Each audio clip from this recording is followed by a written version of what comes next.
Hello guys, नमस्कार। एक बार फिर स्वागत है आपका लोधे क्लासेस के बीए प्लेटफॉर्म पर। दोस्तों, हमारा सेशन चल रहा था स्विट्जरलैंड संविधान, स्विट्जरलैंड कार्यपालिका का तुलनात्मक अध्ययन। इसके अंतर्गत हमारा एक भाग हो चुका है, ये दूसरा भाग है। इस दूसरे प्रथम भाग में हमने बात की थी संसदीय शासन व्यवस्था और स्विट्जरलैंड शासन व्यवस्था के अंतर्गत हमने तुलना की थी, ठीक है, जिसमें समानता और असमानता के बारे में हमने विस्तार से जानने का प्रयास किया था, ठीक है। और नेक्स्ट इस वीडियो में, इस क्लास में हम देखने का प्रयास करेंगे कि अध्यक्षात्मक शासन व्यवस्था और स्विट्जरलैंड के शासन व्यवस्था के मध्य में क्या अंतर है, ठीक है, क्या क्या डिफरेंस इसके बीच में है, कौन सी समानता है, कौन सी असमानता है, दोनों का हम समग्र रूप से चर्चा करने वाले दोस्तों। तो बने रहिए वीडियो के एंड तक। और मैं आपको से एक रिक्वेस्ट करना चाहता हूं दोस्तों कि अगर आपको क्लास पसंद आती है तो प्लीज शेयर, लाइक और शेयर करते चलिए, इससे मेरा मोटिवेशन बना रहता है। और साथ में अगर आप प्लेटफॉर्म पर नए हैं, इस क्लासेस के प्लेटफॉर्म पर अगर नए हैं तो दोस्तों वीडियो को आप सब्सक्राइब कर सकते हैं।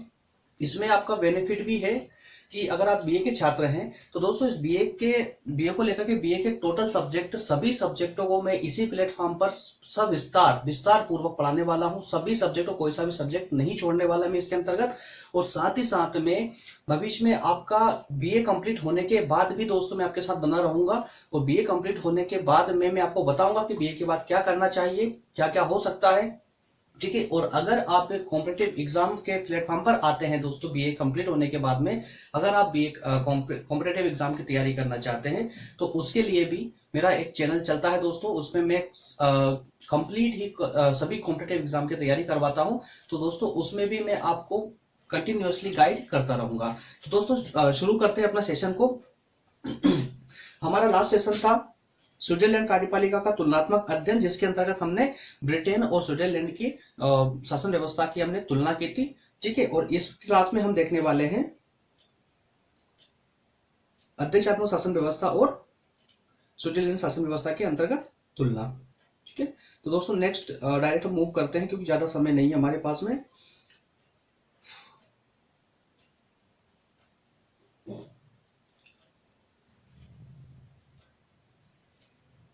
एक सेकेंड, ओके। तो मेरे प्यारे साथियों, हम संसदीय शासन व्यवस्था की बात कर चुके थे। आज हम क्लास स्टार्ट करेंगे अध्यक्षात्मक शासन व्यवस्था के साथ, ठीक है। अध्यक्षात्मक शासन व्यवस्था के साथ पिछले भाग में मैं आपको बता चुका था कि संसदीय शासन व्यवस्था की जब हम बात करते हैं तो ब्रिटेन के संविधान की बात करते हैं, और जब अध्यक्षात्मक शासन व्यवस्था की बात करते हैं तो हम अमेरिका के शासन व्यवस्था की बात करते हैं। ऐसा क्यों? क्या ऐसा है क्या कि संसदीय शासन व्यवस्था ब्रिटेन के अलावा और कहीं नहीं है? नहीं दोस्तों, विश्व के बहुत से देशों ने संसदीय व्यवस्था को अपनाए रखा हुआ है, जैसे हमारे इंडिया में भी संसदीय व्यवस्था है, ठीक है। और अध्यक्षात्मक शासन व्यवस्था भी सिर्फ अमेरिका में नहीं, बाकी कई विश्व के कई देशों में जो है संसदीय अध्यक्षात्मक शासन व्यवस्था को अपनाया हुआ है। लेकिन हम इसकी बात इसलिए करते हैं क्योंकि संसदीय व्यवस्था का जो एक सक्षम रूप है ना, वो हमें ब्रिटेन के संविधान में देखने को मिल जाता है, ठीक है। उसी प्रकार से अध्यक्षात्मक शासन व्यवस्था का सक्षम रूप हमें अमेरिका के संविधान के अंतर्गत, अमेरिकी शासन व्यवस्था के अंतर्गत देखने को मिलता है।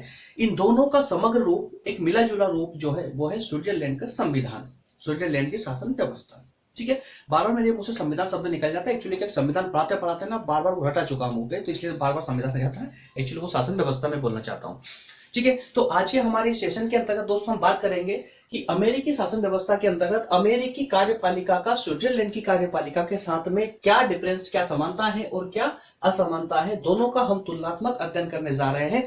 तो दोस्तों क्लास के एंड तक वीडियो को आप देखते रहिए और बहुत ही मतलब पूरा कॉन्सेंट्रेट लगा करके, पूरा फोकस करके इस वीडियो को देखिए, तभी जाकर के क्लास आपकी पूरी समझ आने वाली है। क्योंकि पॉलिटी जो सब्जेक्ट होता है ना, वो इतना डीप होता है कि अगर आप इसको अच्छे समझ गए तो आपको कभी कोई कंफ्यूजन क्रिएट हो ही नहीं सकती है। लेकिन अगर आपको समझ नहीं आया दोस्तों तो आप इसको रट नहीं पाओगे, ये मैं प्रॉमिस करता हूं, रट नहीं पाओगे। अगर समझ लेते हो ना तो आप मतलब कि किसी भी प्रकार से, चाहे क्वेश्चन एग्जामिनर किसी भी प्रकार से आपके एग्जाम में क्वेश्चन देते, आप उसको 100% कर ले जाओगे, चाहे कैसा भी क्वेश्चन, भले ही आपने भविष्य में कहीं वो क्वेश्चन पढ़ा ही ना हो, ठीक है। तो चलिए शुरू करते हैं अपना आज का सेशन। इसमें हम बात करेंगे अध्यक्षात्मक शासन व्यवस्था की तुलना के अंतर्गत हम बात करेंगे समानताओं की। सबसे पहले हम देखने जा रहे हैं दोस्तों कि समानता, क्या क्या समानता है हमारे स्विट्जरलैंड के संविधान और अमेरिकी संविधान के अंतर्गत, अर्थात शासन व्यवस्था के अंतर्गत समानता है। तो समानताओं के अंतर्गत हमने सबसे पहले देखा कि अमेरिका जिस प्रकार से आपको पता है कि अमेरिका में कौन होता है दोस्तों, अध्यक्षात्मक शासन प्रणाली है। तो अध्यक्षात्मक शासन प्रणाली क्यों है, क्योंकि वहां पे जो प्रमुख शक्तियां होती है, शासन की जो प्रमुख शक्तियां होती है वो किसके पास होती है, राष्ट्रपति के पास होती है।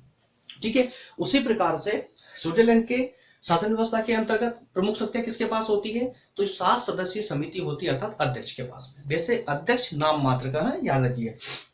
तो इसमें जो समानता देखने को मिलती है अमेरिकी अध्यक्षात्मक शासन व्यवस्था के अंतर्गत तो स्विट्जरलैंड की संसदीय शासन व्यवस्था शासन व्यवस्था के अंतर्गत जो समानता देखने को मिलती है, पहली समानता तो यह है कि जिस प्रकार से अमेरिका का राष्ट्रपति 4 साल के लिए चुना जाता है, उसी प्रकार से स्विट्जरलैंड की जो समिति होती है, जो अध्यक्ष होते हैं, वो भी 4 वर्ष के लिए चुने जाते हैं। एक समानता तो हमें ये देखने को मिलती है। दूसरी की अगर बात करें तो अमेरिका के जैसे ही स्विट्जरलैंड में भी दोस्तों कार्यपालिका द्वारा ही संघीय सभा को हटाया नहीं जा सकता। जैसे अमेरिका में दोस्तों क्या होता है कि अमेरिका में कार्यपालिका संघीय सभा को अर्थात सरकार को हटा नहीं सकती है। क्यों नहीं हटा सकती है, क्योंकि जो राष्ट्रपति और राष्ट्रपति का जो मंत्रिमंडल होता है ना, वो डायरेक्टली किसके द्वारा चुनकर आता है, प्रत्यक्ष रूप से जनता के द्वारा। ठीक है, और जनता के द्वारा चुना हुआ जो भी आता है उसको इतनी आसानी से हटाया नहीं जा सकता है। तो जिस प्रकार से अमेरिका में राष्ट्रपति और उसके मंत्रिमंडल को संसद के द्वारा, संसद को वहां पर कांग्रेस बोलते हैं, उस कांग्रेस के द्वारा हटाया नहीं जा सकता, उसी प्रकार से स्विट्जरलैंड के अंतर्गत भी अध्यक्ष को संसद के द्वारा अर्थात संघीय सभा के माध्यम से के द्वारा हटाया नहीं जा सकता। अब इस पर बिल्कुल ऐसा मत सोचना कि हटाया ही नहीं जा सकता है। दोस्तों हर एक संविधान में एक ऐसा प्रावधान होता है कि रेयर केस में कभी अगर ऐसा आवश्यकता आ जाए कि इसको हटाना ही है, तो एक छोटा से एक जगह होती है, प्रावधान होता है जिसके माध्यम से उनको हटाया भी जा सकता है। जैसे अमेरिका के राष्ट्रपति को अगर हटाना है तो उस पर महाभियोग की प्रक्रिया लगानी होगी, महाभियोग के माध्यम से ही अमेरिका के राष्ट्रपति को हटाया जा सकता है। ठीक है, लेकिन ये महाभियोग की प्रक्रिया दोस्तों इतनी आसान नहीं है, बहुत डिफिकल्ट प्रक्रिया है जिसके माध्यम से हटाया जा सकता है। और सेम प्रक्रिया यहाँ पर भी स्विट्जरलैंड के अंतर्गत भी अध्यक्ष को हटाने के लिए इसी प्रकार की प्रक्रिया को फॉलो किया जाता है। ठीक है, तो हमने 2 समानताओं को देखा। पहली समानता कौन सी थी, अमेरिका का राष्ट्रपति अध्यक्ष और स्विट्जरलैंड का अध्यक्ष, दोनों का कार्यकाल कितना होता है, 4 वर्ष का होता है।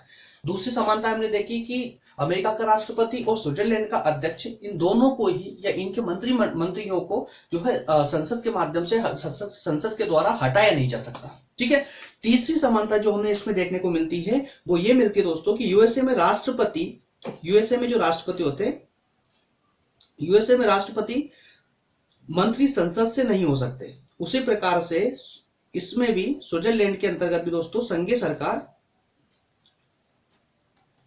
एक सेकेंड, संघीय सरकार के सदस्य भी संघीय सभा से नहीं हो सकते। जो एक देखिए एक छोटा सा एक डिफरेंस, ये जो समानता है ना, तो इस प्रकार से देखिए कि जिस प्रकार से देखो हमने लास्ट टाइम जो पढ़ा था ना ब्रिटेन के साथ में, अब उस पर गौर कीजिए। ठीक है, और वहां पर भी एक कंपैरिजन देखने को मिलेगा आपको। अमेरिका में जो राष्ट्रपति होता है, राष्ट्रपति का जो मंत्री होते हैं उसको मंत्रिमंडल बोलते हैं।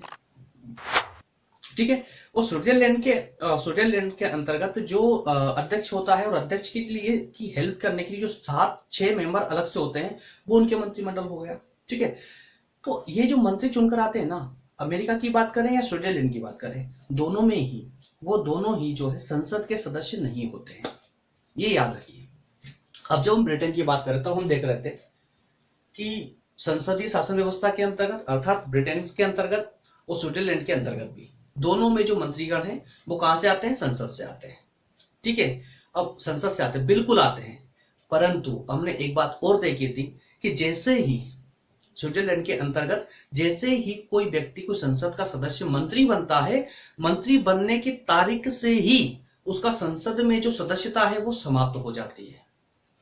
ठीक है ना, इसलिए कह सकते हैं हम कि जो मंत्रिमंडल का सदस्य होगा, जो मंत्री होगा स्विट्जरलैंड के अंतर्गत, वो संसद का सदस्य नहीं होगा। ठीक है, और इसी प्रकार से अमेरिका की अध्यक्षात्मक शासन व्यवस्था के अंतर्गत भी यही प्रावधान है कि राष्ट्रपति के साथ में जो मंत्रीगण होता है वो मंत्रीगण भी संसद के या कांग्रेस के सदस्य नहीं होते हैं। ठीक है, तो ये 3 समानताएं हमने यहाँ पर देखी है। नेक्स्ट आगे देखते हैं दोस्तों। अब हम बात करेंगे असमानताओं की। तो समानताओं में सिंपल है, कुछ ज्यादा नहीं है, सिर्फ 3 समानता हमने देखी है और सिंपल भी है। अगर पढ़ो एक एक बार रीड भी करोगे तो आप क्लियर होता चला जाएगा। और अगर आपको ये नोट्स दोस्तों जिससे मैं आपको पीपीटी के माध्यम से पढ़ा रहा हूँ, ये पीपीटी अगर आपको चाहिए, एक नोट्स का ही एक रूप है ये, अगर ये आपको चाहिए ना तो मुझे कमेंट सेक्शन में बताइए दोस्तों, मैं आपको टेलीग्राम लिंक सेंड कर दूंगा। तो उस लिंक के माध्यम से आप टेलीग्राम चैनल से जुड़ करके सभी नोट्स को आप प्राप्त कर सकते हैं। ठीक है, अब हम बात करें दोस्तों अमेरिका के। दोस्त एक थोड़ी सी मिसप्रिंट हो चुका है यहाँ पर, इस पर ध्यान मत दीजिएगा। ये अध्यक्षात्मक शासन व्यवस्था है संसदीय की जगह। ठीक है, तो अध्यक्षात्मक शासन व्यवस्था और स्विस कार्यपालिका के अंतर्गत असमानता। अब हम बात करेंगे असमानताओं की। असमानताओं में सबसे पहली असमानता जो देखने को हमें मिलती है वो मिलती है दोस्तों कि अमेरिका की कार्यपालिका और कार्यपालिका जो है और विधायिका, इन दोनों में दोस्तों शक्ति विभाजन का सिद्धांत पाया जाता है। अब ये शक्ति विभाजन क्या होता है इसको थोड़ा शॉर्ट में समझ लीजिए।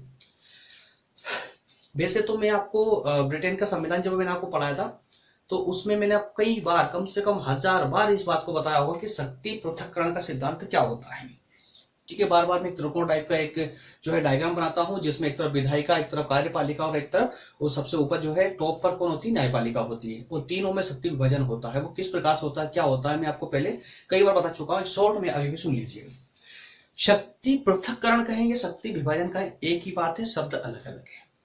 शक्ति विभाजन का अर्थ यह होता है दोस्तों, कार्यपालिका, विधायिका और न्यायपालिका किसी भी सरकार में, किसी भी देश की सरकार में, किसी भी शासन व्यवस्था में ये तीन जो है एक आधार स्तंभ होते हैं किसी भी सरकार के।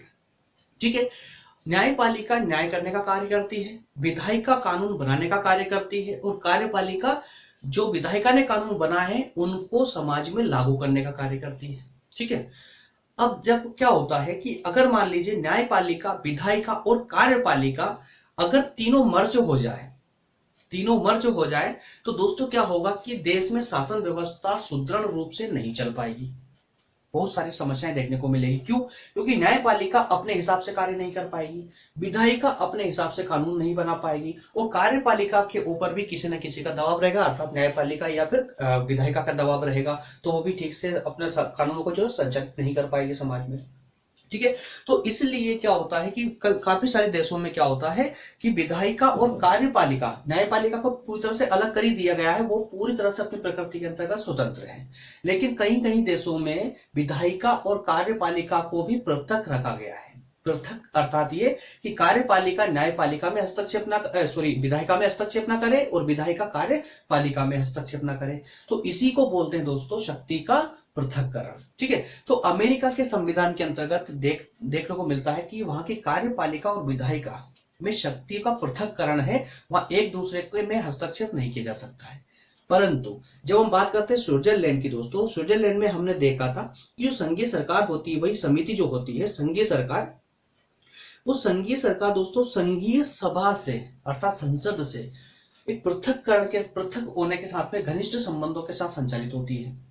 कहने का मतलब सिंपल सा इतना है कि जो स्विट्जरलैंड के अंतर्गत संघीय सभा होती है ना, वो सरकार पर प्रत्यक्ष रूप से नियंत्रण रखती है। ठीक है, यहाँ पर पृथक्करण का सिद्धांत नहीं पाया जाता। एक शब्द में याद रखेंगे तो क्या रखेंगे कि यूएसए के संविधान में कार्यपालिका और विधायिका के मध्य में क्या होता है, पृथक्करण का सिद्धांत, शक्ति पृथक्करण का सिद्धांत है। परंतु स्विट्जरलैंड की शासन व्यवस्था के अंतर्गत शक्ति पृथक्करण का सिद्धांत नहीं पाया जाता।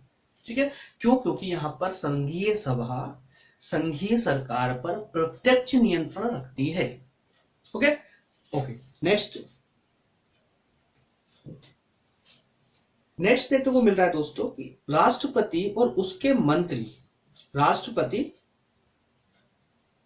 राष्ट्रपति और उसके मंत्री कानून निर्माण में भाग नहीं लेते हैं। अमेरिका के अंतर्गत हमने क्या एक विशेषता देखी है, जब हम संविधान विधायी का पढ़ भी रहे थे दोस्तों, जब हम राष्ट्रपति की शक्तियों की बात कर रहे थे उस वक्त भी हमने अमेरिका के संविधान में देखा था कि राष्ट्रपति और उसके जो मंत्री होते हैं ना, वो कानून निर्माण अर्थात कोई भी देश के लिए कोई भी कानून बनाने के लिए, तो इस प्रकार की प्रक्रिया में वो भाग नहीं लेते, राष्ट्रपति भाग नहीं लेता और ना ही उसके मंत्री भाग लेते।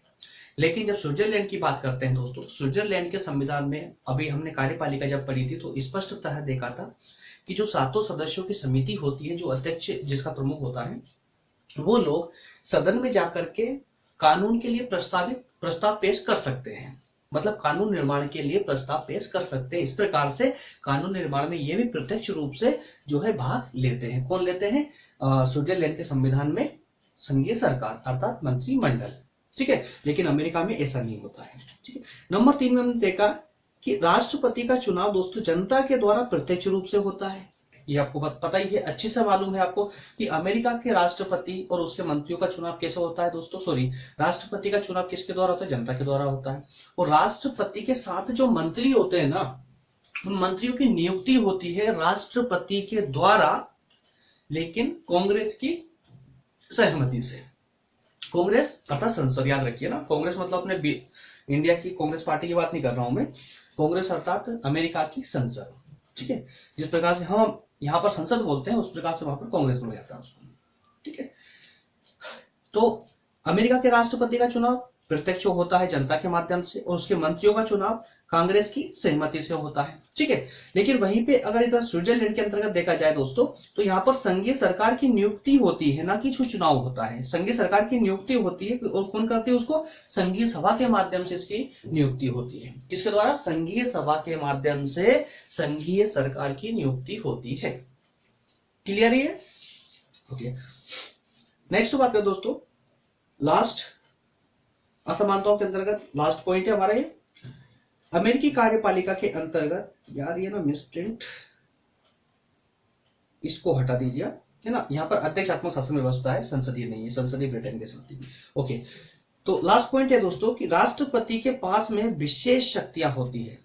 ये हम देखते हैं कि अमेरिकी शासन व्यवस्था के अंतर्गत हमको देखने को मिला था कि अमेरिकी राष्ट्रपति का जो चुनाव होता है जनता के द्वारा प्रत्यक्ष रूप से होता है, और जिस व्यक्ति का भी, जिस पद का भी चुनाव जनता प्रत्यक्ष रूप से करती है दोस्तों, उसके पास में ही विशेष पावर होती है।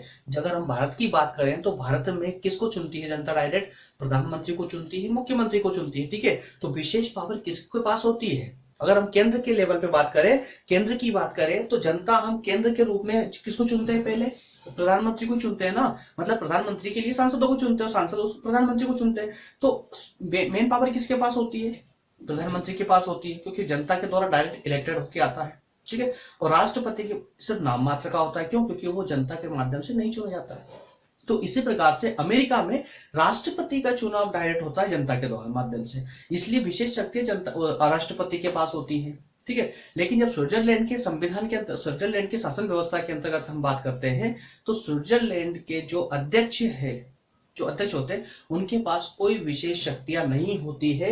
मैं आपको पहले बता चुका हूं कि ये 7 समितियों की एक समिति होती है, 7 सदस्यों की। उन्हीं समिति के 19 सदस्यों में से एक साल के लिए वो राष्ट्रपति का पद धारण करते हैं, अध्यक्ष का पद धारण करते हैं, और वो अपने आप में ही चेंज होते रहते हैं, है ना। लेकिन वो अध्यक्ष सिर्फ नाम मात्र का अध्यक्ष होता है। जब शक्तियों की बात आती है तो 7 सदस्यों के पास बराबर शक्तियां होती है। ओके, तो ये दोस्तों हमारी असमानताएं कंप्लीट होती है। अमेरिकी संविधान के साथ में अमेरिकी अध्यक्षात्मक शासन व्यवस्था का स्विट्जरलैंड की शासन व्यवस्था के साथ जो कंपैरिजन था, तुलनात्मक जो अध्ययन था, वो कंप्लीट होता है। तो इसी प्रकार से हम देख सकते हैं कि स्विट्जरलैंड की कार्यपालिका दोस्तों, स्विट्जरलैंड की कार्यपालिका में संसदीय और अध्यक्षात्मक दोनों विशेषताएं एक साथ देखने को मिलती है, लेकिन उसको एक व्यवस्था के साथ में नहीं रखा जा सकता। इसको एक व्यवस्था के साथ में नहीं रखा जा सकता, ठीक है। तो ये हमारा आज का क्लास होती है कंप्लीट। अब हम बात करेंगे दोस्तों इसके कॉम्परेटिव, जो कुछ क्वेश्चन हम देखेंगे इसके अंतर्गत, ऑब्जेक्टिव क्वेश्चन हम देखेंगे। तो अब मुझे बताइए, आप जरा कमेंट करके बताना कि ब्रिटेन के साथ में संसदीय शासन व्यवस्था के साथ में जो हमने कंपैरिजन किया, और अमेरिकी अर्थात अध्यक्षात्मक शासन व्यवस्था के साथ जो हमने कंपैरिजन किया, क्या वो आपको पूरी तरह क्लियर है? अगर दोनों पार्ट आपने देखे हैं, फर्स्ट पार्ट भी आपने अगर देखा है और ये सेकंड पार्ट चल रहा है, इसको भी अगर आपने एंड तक देखा है दोस्तों, मैं उम्मीद करता हूं कि आपको कोई सा भी क्वेश्चन आपसे आउट नहीं जाएगा। और मैं अभी आपको यहाँ पर कुछ क्वेश्चन कराने वाला हूँ ऑब्जेक्टिव क्वेश्चन में, देखते हैं आप कितने लगा पाते हैं। अब जरा मेरे साथ देखने का प्रयास कीजिए और लगाने की भी कोशिश कीजिए दोस्तों, क्योंकि हमने जो पढ़ा है वही हम यहाँ लगाने वाले हैं, ठीक है। चलिए, सबसे पहले हम बात करेंगे फर्स्ट क्वेश्चन है यहाँ पर, स्विट्जरलैंड की संघीय सरकार में कितने सदस्य होते हैं? इस लेक्चर में ही मैं कितनी बार मेरे मुंह से निकल चुका है शब्द। तो दोस्तों बताइए कितने सदस्य होते हैं? कुछ भी बोलने की आवश्यकता नहीं, सोचने की जरूरत नहीं है, सबको पता है कि 7 सदस्य होते हैं। ठीक है, 7 सदस्यों की समिति होती है जिसमें एक अध्यक्ष और एक उपाध्यक्ष होता है। शक्तियां सातों के पास बराबर होती है ना। उन्हीं 7 सदस्यों में से एक एक करके और अध्यक्ष चुन लिए जाते हैं। ठीक है, नेक्स्ट जो हम बात कर रहे हैं, नेक्स्ट है बिना शक्ति का राष्ट्रपति। बिना शक्ति का राष्ट्रपति शब्द किसके लिए प्रचलित है? तो दोस्तों स्विस राष्ट्रपति के लिए। किसके लिए? स्विस राष्ट्रपति के लिए। तो इसका ऑप्शन भी ए करेक्ट हो जाएगा, स्विस राष्ट्रपति के लिए सही है। क्या बात है, नहीं चल पाएगा, ओके कोई बात नहीं, हम इससे काम चला लेंगे। नेक्स्ट है संघीय सरकार का कार्यकाल कितने वर्ष का होता है? दोस्तों संघीय सरकार का कार्यकाल कितने वर्ष का होता है? इसमें कुछ बताने की आवश्यकता है क्या? सबको पता है 4 वर्ष का होता है। ठीक है, संघीय सरकार कार्यकाल 4 वर्ष का होता है। अमेरिका का भी 4 वर्ष का होता है और स्विट्जरलैंड का भी 4 वर्ष का होता है। ठीक है, नेक्स्ट है ये विश्व की वैधानिक पद्धतियों में सर्वाधिक अनुपम है। ठीक है, स्विस संघीय सरकार के संबंध में यह कथन किसका है? तो ये कथन दोस्तों किसने दिया था कि पूरे विश्व की सबसे अच्छी शासन व्यवस्था है? ये कथन किसने दिया था? तो ये कथन देने वाले थे दोस्तों प्रोफेसर स्ट्रोम। प्रोफेसर स्ट्रोम के द्वारा ये कथन दिया गया था।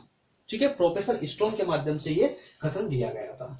ठीक है, नेक्स्ट देखते हैं क्वेश्चन नंबर 5, संघीय चांसलर का चुनाव कितने वर्ष के लिए किया जाता है? संघीय चांसलर का चुनाव कितने वर्ष के लिए किया जाता है दोस्तों? तो चांसलर हमने अभी इसको देखा नहीं है, एक छोटा सा वीडियो अगर आप कमेंट करेंगे दोस्तों तो मैं संघीय चांसलर पर भी एक वीडियो दे दूंगा, मुश्किल से 10 मिनट का बनेगा, इससे बड़ा नहीं बनेगा, छोटा सा टॉपिक है, कभी याद आता भी है एग्जाम में। तो अगर आपको लगता है कि आपको पढ़ने की आवश्यकता है तो मैं बिल्कुल उस पर छोटा सा वीडियो बनाकर आपको दे दूंगा। ठीक है, आप कमेंट करके मुझे बताइएगा। तो कितने वर्ष के लिए होता है दोस्तों संघीय चांसलर का चुनाव? तो संघीय चांसलर का चुनाव भी 4 वर्ष के लिए ही होता है।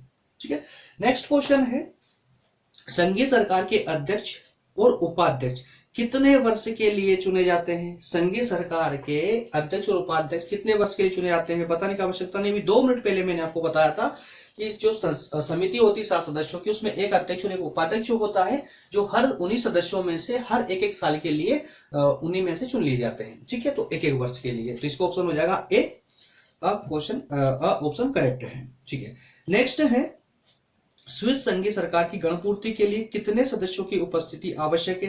दोस्तों संघीय जो संसद है, स्विट्जरलैंड की जो संसद है, उसमें अगर गणपूर्ति करनी है तो गणपूर्ति के लिए कितने सदस्यों का वहां पर होना, उपस्थित होना आवश्यक है? तो दोस्तों वहां उसके लिए 4 सदस्यों का होना आवश्यक है। कम से कम 4 सदस्य होंगे तभी वहां पर कोई भी सभा गठित की जाएगी। ठीक है, नेक्स्ट है स्विट्जरलैंड के समस्त प्रशासनिक कार्यों को कितने भागों में बांटा गया है? स्विट्जरलैंड के समस्त या सभी प्रशासनिक कार्यों को कितने भागों में बांटा गया है दोस्तों? तो ये बांटा गया है 7 भागों में। ठीक है, 7 भागों में इनको बांटा गया है। 2 क्वेश्चन और लास्ट बचे हैं, जो देख लीजिए। स्विस संघीय सरकार की प्रमुख विशेषता क्या है? स्विस संघीय सरकार की प्रमुख विशेषता क्या है दोस्तों? तो बहुल कार्यपालिका। देखते हैं, नंबर 1 में दिया हुआ है बहुल कार्यपालिका, बिल्कुल सही बात है, बहुल कार्यपालिका है। ठीक है, संसदात्मक और अध्यक्षात्मक दोनों प्रणालियों का समन्वय है, बिल्कुल करेक्ट है। तीसरा है उत्तरदायित्व और स्वामित्व का योग है। जी हाँ बिल्कुल है। कैसे है कि उत्तरदायित्व जो मंत्रीगण हैं वो व्यक्तिगत रूप से उत्तरदायी होते हैं, व्यक्तिगत रूप से, सामूहिक रूप से नहीं, व्यक्तिगत रूप से उत्तरदायी होते हैं, और व्यक्तिगत रूप से उत्तरदायी होने के कारण ही उनमें स्वामित्व की भावना भी होती है। ठीक है, तो इस प्रकार से यहाँ ऑप्शन हो जाएगा द, अर्थात डी ऑप्शन करेक्ट हो जाएगा, उपयुक्त सभी। ठीक है, नेक्स्ट क्वेश्चन है किस देश की कार्यपालिका में उत्तरदायित्व तथा स्थायित्व का मिश्रण पाया जाता है? अरे बोलने की जरूरत नहीं है, स्विट्जरलैंड। ठीक है, चलिए दोस्तों ये हमारा सेशन हुआ कंप्लीट। मिलते हैं अब नेक्स्ट सेशन में। बाकी कुछ आपको बोलने की आवश्यकता है नहीं, आप सब समझते हैं, सब समझदार हैं। ठीक है, वीडियो पसंद आ रहा है तो लाइक कीजिए और शेयर करना तो बिल्कुल भी भूले ही ना, चाहे एक बार लाइक। दोस्तों देखिए, अगर वीडियो पसंद आ रहा है तो लाइक कीजिए। अगर देखिए आपने वीडियो शुरू से अभी तक देखा है ना, अगर पसंद आए तो लाइक, और नहीं पसंद आ रहा है तो डिसलाइक भी कर सकते हो आप, मैं बिल्कुल भी उसका विरोध नहीं करूंगा, लेकिन साथ में शेयर जरूर करते चलिए दोस्तों, शेयर और सब्सक्राइब। ठीक है, बस मुझे इतना ही सब कुछ चाहिए आपसे, बाकी तो मैं आपके लिए पूरी तरह से लगा हुआ हूं। मैं आपको जो भी आपका डाउट होगा, मैं डाउट लेने के लिए भी अलग से सेशन लेने के लिए तैयार हूं। साथ में अगर आपको कोई अलग से टॉपिक, स्पेशल टॉपिक पढ़ना है दोस्तों, तो उसके लिए मुझे आप कमेंट, सिर्फ आपको कमेंट करना है। कमेंट के 2 से 3 दिन के अंदर में आपको उस पर वीडियो बनाकर प्रोवाइड कर दूंगा। ठीक है, चलिए मिलते हैं नेक्स्ट क्लास में, तब तक के लिए थैंक यू, धन्यवाद।